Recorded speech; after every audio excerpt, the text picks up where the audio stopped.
Wesh, bien ou quoi?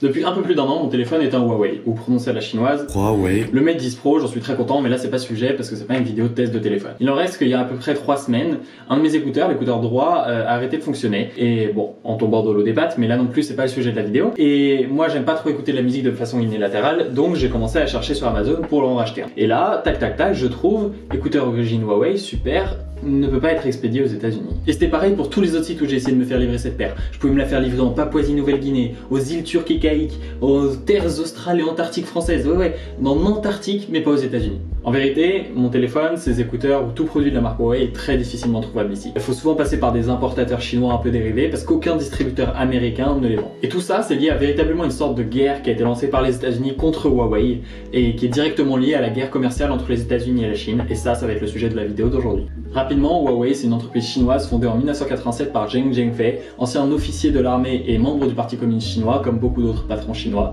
Et aujourd'hui, c'est le deuxième plus gros vendeur de smartphones au monde, derrière Samsung, mais devant Apple.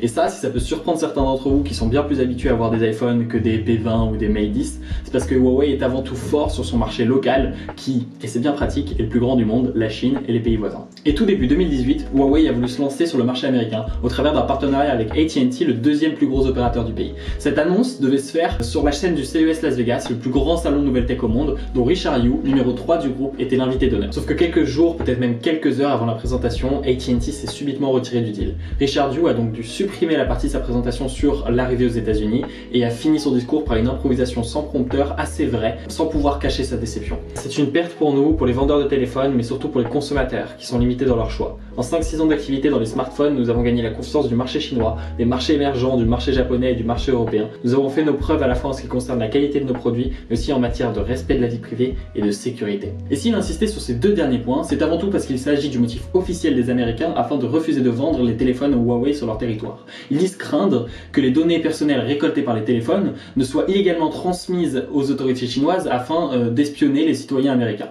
Bon, personnellement, si Huawei fouille mon téléphone, il risque surtout de pas comprendre mon historique de recherche, mais soit. Le truc, c'est que ces accusations ne sont pour l'instant pas prouvées, et que beaucoup d'analystes disent que, en réalité, c'est plutôt une mesure commerciale afin de protéger les entreprises américaines de l'ennemi Huawei chinois. Et vous vous en doutez, cette histoire ne s'est pas arrêtée après le CES. Et même si en avril, Huawei a décidé d'abandonner le marché américain, les Américains, ils ont pas du tout abandonné Huawei. Et le 5 décembre dernier, Meng Wanzhou, fille du directeur de Huawei, numéro 2 du groupe et directrice financière de l'entreprise, a été arrêtée à Vancouver par les autorités canadiennes sur ordre des autorités américaines. Depuis ce jour, elle est retenue au Canada en attente de son procès qui aura lieu normalement le 6 avril s'il n'y a pas de nouveau report. Le chef d'accusation de ce procès, c'est la violation de l'embargo américain sur l'Iran. Huawei aurait illégalement et secrètement vendu des téléphones à ce pays. Et cette arrestation, elle est arrivée quelques jours après la déclaration d'une trêve dans la guerre commerciale entre la Chine et les États-Unis. Vous vous doutez bien que ça n'a pas aidé à ce que cette trêve se fasse. Et fin janvier, les États-Unis, genre le pays, portent plainte contre l'entreprise Huawei pour pas moins de 13 chefs d'accusation allant de la fraude à l'espionnage. Depuis, les États-Unis essayent et arrivent même à propager le boycott à leurs pays alliés. Le Japon et l'Australie, par exemple, les ont suivis dans cette direction, tandis que des pays comme le Royaume-Uni, l'Italie ou l'Allemagne sont en train d'hésiter quant aux mesures à prendre, et les États-Unis, pendant ce temps-là, leur proposent une aide financière si jamais ils boycottent Huawei. La question qu'on peut être en droit de se poser, c'est pourquoi tant de haine? Pourquoi un tel acharnement et une guerre ouverte de la part de Washington contre Huawei? Eh bien, il y a deux façons de voir la chose, et la réponse véritable possède probablement un peu des deux aspects. D'un côté, il y a la raison officielle invoquée par Washington, l'espionnage. Et en effet, quand on s'intéresse un peu plus à Huawei, ils sont pas tout blancs. Ils ont déjà eu des problèmes pour de l'espionnage industriel. Sauf que de l'espionnage industriel à base de je copie ton logiciel ou ton bras motorisé qui teste les écrans, à l'espionnage en bonne et due forme qui cherche à dérober des secrets militaires, il y a un fossé. Et ce fossé pourrait avoir été franchi, car Huawei, comme quasiment toutes les grandes entreprises de télécommunications, récolte des données. Chez Facebook, par exemple, a eu des problèmes pour l'utilisation qu'ils font de ces données, mais chez Huawei, il est très difficile de savoir où ces données vont, car les entreprises chinoises sont soumises à beaucoup moins de règles de transparence, surtout de transparence pour les Américains. Aussi, le PDG de Huawei est un haut dignitaire du Parti communiste chinois au pouvoir, ainsi qu'un ancien officier de l'armée, et Huawei étant fortement mis en avant par le gouvernement comme le fleuron de la technologie en Chine, cela ne peut que renforcer les suspicions sur les liens entre le groupe et les services de renseignement chinois. Enfin, lorsqu'on regarde les pays auxquels les États-Unis ont demandé de bannir Huawei, le Royaume-Uni, l'Italie, l'Allemagne, le Japon, l'Australie, mais par exemple pas la France, il s'agit uniquement de pays où les États-Unis ont une base militaire. L'autre vision des choses, c'est que la menace d'espionnage est utilisée comme un habillage géopolitique par les États-Unis pour justifier une guerre qui est, comme quasiment toutes les autres, motivée par des raisons économiques. Ces attaques contre Huawei seraient avant tout une certaine forme du protectionnisme prôné par Trump pour protéger les fleurons technologiques américains contre l'ennemi Huawei, leur potentiel concurrent. Car au-delà des téléphones, Huawei est aussi aux avant-postes de certains des marchés du futur, comme la 5G qui sont en train d'installer un peu partout où ils sont pas bannis, ou l'intelligence artificielle. Et afin d'être sûr que les entreprises américaines et occidentales soient compétitives sur ce marché, quoi de mieux d'attaquer leur concurrence directement au porte-monnaie. Ainsi, ça pourrait tout simplement être une illustration de la guerre commerciale qui a lieu actuellement entre la Chine et les États-Unis. Donald Trump est légèrement obsédé par la Chine. China, China, China, China, China, China, China, China, China. Et particulièrement par la balance commerciale très déficitaire pour les États-Unis qui importent beaucoup plus de produits chinois qu'ils n'exportent de produits américains là-bas. Et tiens. Quel est le produit chinois le plus importé par les États-Unis en termes de valeur? Les smartphones. Tout ça pour dire que la raison exacte de cette guerre contre Huawei ne sera probablement jamais su. Et vous vous doutez bien qu'avec mon pauvre visa d'étudiant ici, j'ai moyen accès aux informations secrètes des forces d'espionnage, même si j'aimerais vraiment bien pour vous fournir une vidéo d'encore meilleure qualité. Mais j'espère qu'en pesant le pour et le contre, vous serez réussi à vous faire un avis. Du coup, c'est la fin de cette vidéo, il commence à faire nuit, donc ça tombe bien.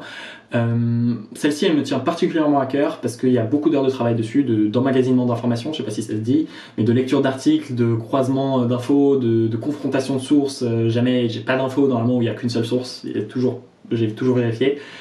Du coup, j'espère vraiment qu'elle vous aura plu, que vous aurez découvert des choses, que ça vous aura donné envie de vous intéresser au sujet, peut-être d'aller plus loin, de suivre les évolutions, parce qu'il y aura bientôt le procès de la fille du président de Huawei et directrice financière du groupe. Si cette vidéo vous a plu, vraiment, n'hésitez pas à me le dire dans les commentaires, ça me ferait vraiment plaisir, ou juste en me laissant un pouce bleu, n'importe quoi, enfin, tout ça, ça me fait plaisir, et aussi, vraiment, c'est le plus important, mais si vous pensez que ça peut plaire à d'autres gens, je sais pas, vos 300 amis Facebook dont vous avez aucune nouvelle, vos abonnés Instagram qui ont l'air d'avoir des vies maxi géniales, ou je sais pas, même vos parents qui disent « Ah, ce sera pas YouTube n'importe qui, partagez-la, vraiment, ça me ferait vraiment plaisir. Voilà. Merci à Clément pour le Huawei et pour l'aide à la prononciation des noms chinois. J'espère que vous allez bien. Je vous dis à la prochaine. Ciao. Ah, et dernière chose sympa. Pendant 1 an, j'ai vendu des téléphones à la Fnac. Et avec les collègues du rayon téléphone, on avait un petit jeu. C'était qui trouverait le client qui prononce le moins bien Huawei. Et je pense que j'ai gagné quand une de mes clientes est venue me voir en me disant « Bonjour, je voudrais un téléphone, wouhou ». Mais même au-delà des clients et de cette dame de 60 ans qui n'avait probablement pas entendu de chinois de sa vie, en faisant ma recherche de cette vidéo, j'ai trouvé quelques prononciations un peu douteuses. Je vous laisse un petit florilège. Huawei, Huawei, le Huawei. Huawei. L'affaire Huawei. Ah ouais. Et ouais. Ben ouais.